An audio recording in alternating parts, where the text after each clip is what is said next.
Alright, so it is time to take on Nemona for the last time. We just completed the Pokemon League, and now we're going to go into this final battle with her. We're actually going to lead with Veluza just to see if we can sneak out some KOs early on in the game. And this is the focus energy build where we're just going for all crits with different levels of type coverage here, mold breaker ability, and adamant Pokemon nature. I do have the speed maxed out on this and attack almost maxed out on this, just like with most of my Pokemon on the team. They're all physical attackers with speed, and let's see if we have what it takes to take her down.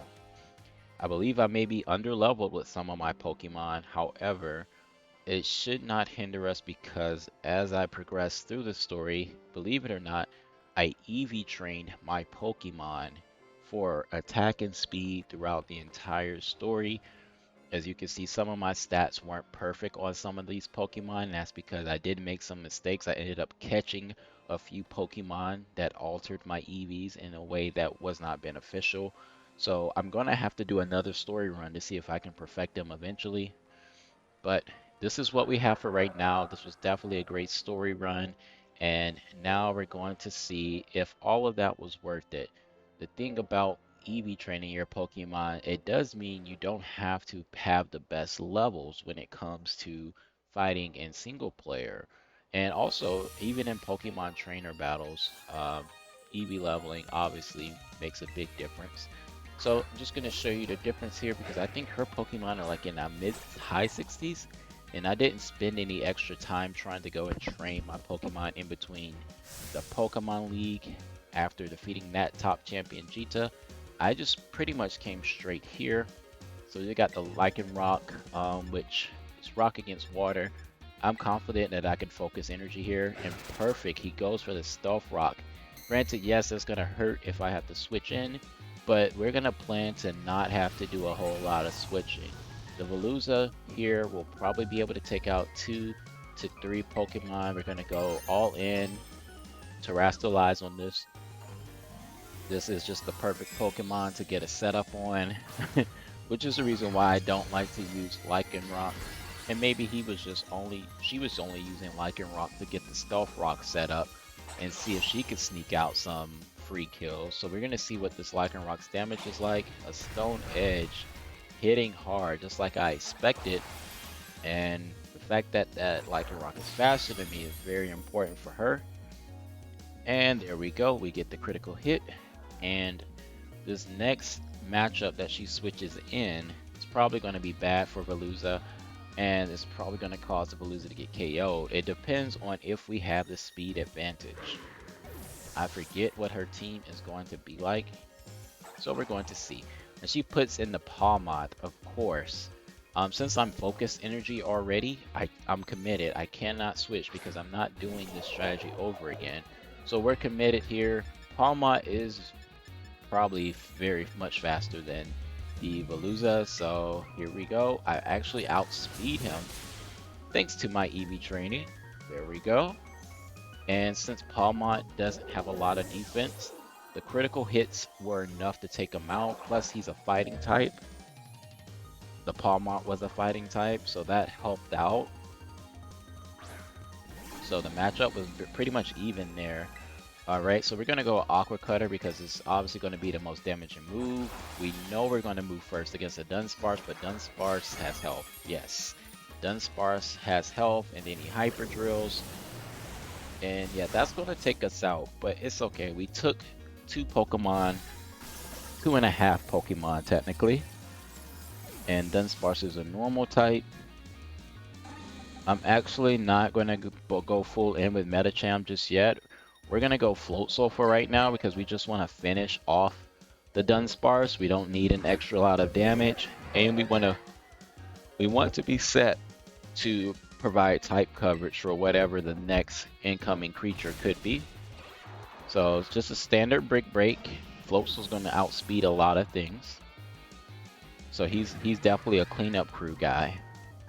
And Orform giving us a ground type, so we're just gonna go with our water stab here.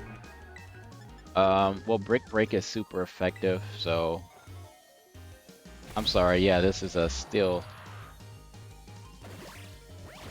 body press. So yeah, we're just squeezing damage. Um, Liquidation will lower the defense, but I think it's just safe. We go ahead and Brick Break. Give him like 30% health left. He Iron Tails and misses that. Perfect. So Floatzel gets another chance to damage the next Pokemon that comes in. That is very unfortunate for Nemona. She didn't deserve that. However, that's the game of Pokemon. You don't always get what you deserve, unfortunately. So good. If we should be faster than a Goodra, so this can give us a free Ice Fang. Like I said, my Floatzel is all about coverage.